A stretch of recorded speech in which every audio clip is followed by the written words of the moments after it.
Po, duke ndjekur edhe frëngjisht, ne edhe informohemi, edhe jemi shumë të lidhur me... me klubin e Parisit. Po. Pra, ky është thelbi para shumë i asaj se çfarë ka ndodhur me klubin e Parisit. Pra ka disa këndvështrime dhe akoma nuk ka një qartësi. Po ku duhet të qartësia? Te lekët thuati?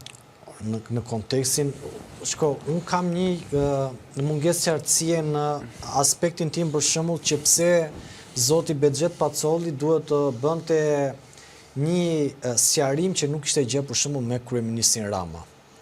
Për shembull, në optikën time, ai është biznesmen, nuk kishte pse të sqaronte pasi hodhi foton me Çimpekën, pas palajmërimit që bëri Çimpeka apo mos rakordimit që ata kanë pas me njëri tjetrin, zoti Pacolli bëri një sqarim dhe thoshte që nuk folën fare për Edi Ramën.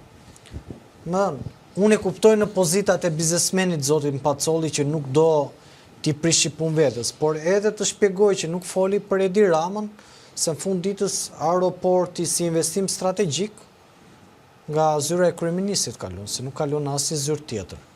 Pavarësisht se miratimet për ndryshim në takrive i Belinda Balluku, ti thua që ajo i bindet Edi Ramës, me që se kalon nga i. Jo, unë nuk se besoj që dinë në një shkresë që ka dalë, e ka mundtu. Po, mund ta lexosh prapë. Mund ta lexosh ka dhënë miratimin e transferimit kotave nga kompania YDA Group. Prandaj po them lexoje shkresën për kemi nxjerrë kaluar në emision. Po gjithsesi thuhet tani prapë thotë ai, ha. Them tani për teleshikuesin, nuk them për vete, se ti thua kemi thënë një herë, po ja the edhe një nuk bën keq. Jo, bëj as pak keq me jo.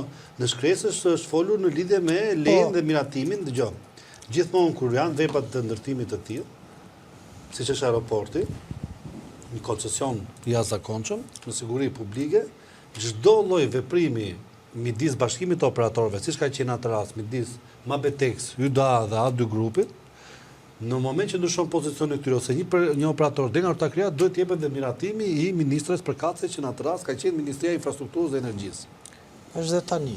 Dhe vazhdon të jetë akoma dhe është zonja Belinda Balluku, e cila me shkresën e datës 15/2/2022, pa që para 3 vjetësh, lënda ka qenë mbi transferimin e kotave brenda ortakëve të shoqërisë koncesionare, Vlora International Airport, VIA, shkurtimisht, në vim të korrespondencës me kërkesën e shoqërisë koncesionare për transferimin e kotave të zotëruara nga antari konsorciumit YDA Instat Samaxhi and Tikaret, kompania turke e cila është, të cilat përfaqësojnë 40% kotave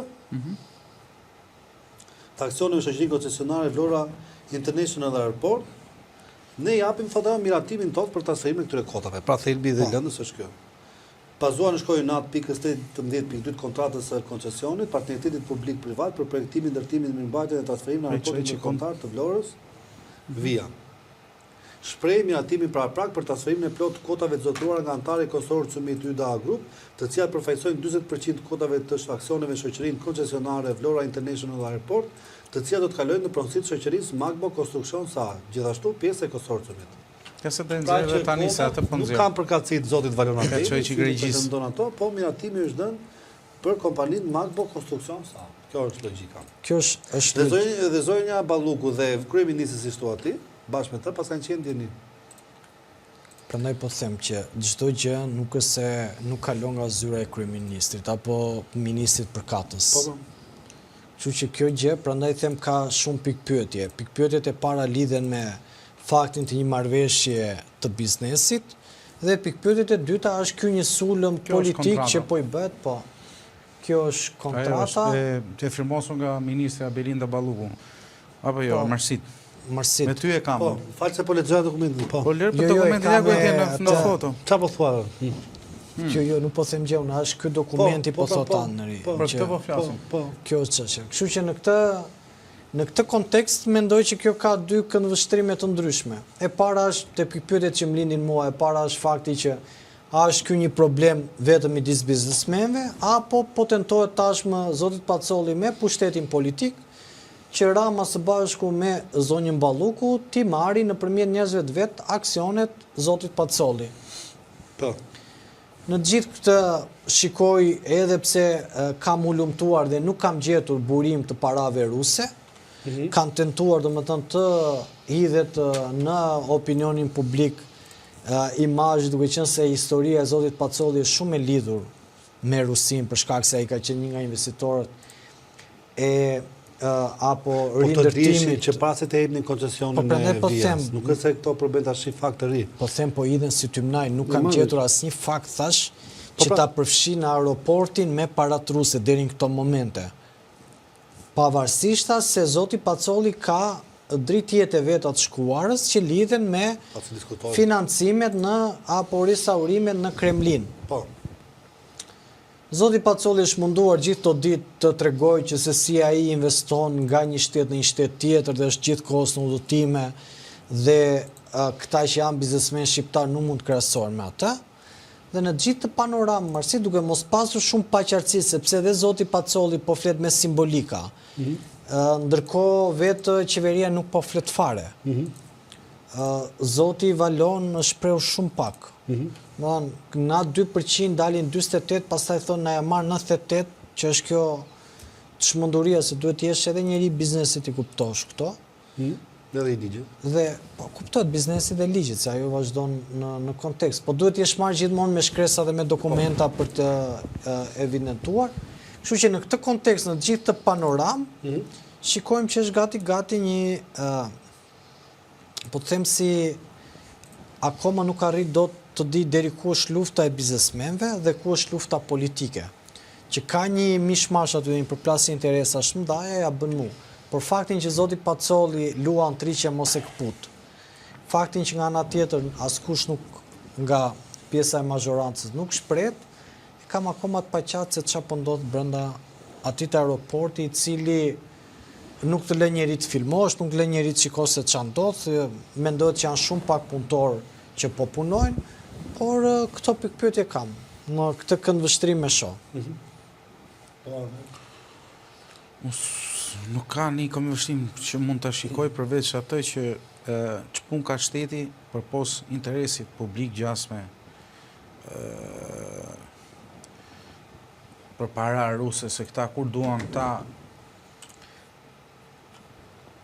i sulmojnë parat të ruse, kur zduan këta i legjitimojnë dhe i pranojnë dhe bëjnë biznes me to. Si rastet e paradisporta të rusë do të thosh. Po të gjitha rastet bashkë, s'po ecë fare, nuk pe kap një nga një, se po t'i kap një nga një bën shumë. Problemi i tyre është dhe janë po këta individ, janë po këta njerëz që i dinë shumë mirë, qa lidhjesh kanë, kë klient kanë, se si ushtrojnë presion.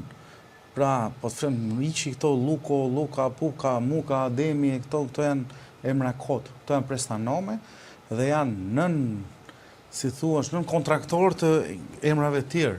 Pra, që përmes një përplasje biznesi, ka hyrë shteti dhe të aty ku mendohet se duhet shteti të ishte stabilizues ose paqëtues i kësaj kontrate, se për të fjalë për investim publik, me interes jashtëzakonshëm publik, por dhe një investim jashtëzakonshëm ose i madh sa i përket aspektit financiar, unë besoj se zonja Ballukut të jetë më e kujdesshme sa i përket qasjes saj minimalisht me bizneset. Sepse nuk do mos sot nesër do i bi, si thaj, do bi në një unë lesh. Se ti mund të aprovosh me njëri, mund të aprovosh me tjetrin nëpërmjet konjunkturave tua, apo siç kemi dëgjuar, thash dhe njëra, biznesmenin e Tecit, që shumë i njohur, ai që është edhe Sallame, ati ti kishin kërkuar përqindje. Kishin investuar 5-6 milion euro për një Tec, dhe nga ana tjetër i kërkonin na bëj shteti aksioner. Kur them shteti këta që xhirojnë edhe sot, më kupton. Pra dikush bën investimin dhe këtu te kjo pjesa nuk bëhet fjalë, nuk është luftë për biznesesh, kuotash që ai takojnë njërit apo tjetrit, kur vetë ministria përmes një firme dhe voli është shprehur qartë se ku ti takojnë. Po. Këtu I cili është veprim ligjor, i detyrueshëm, të gjithë ngërçet, ne kemi pa kudo. Mund vjen keq që nuk i shef Ermali, i shef në çdo vend, po këtu nuk i shef. Sepse mund t'i shikojmë te pallatet që ku shkon për të marrë një leje, nuk ta japin. Jo pallate flas për ndërtuar, po për banesa, për gjëra më minimale nuk ta japin, po nuk derru shfet. Shkon të marrësh, ku dëgjon, një X në hipotek, kërkon të marrësh punën tënde, nuk ta japin. Sepse janë po të njëjtat konjunktura, po të njerëz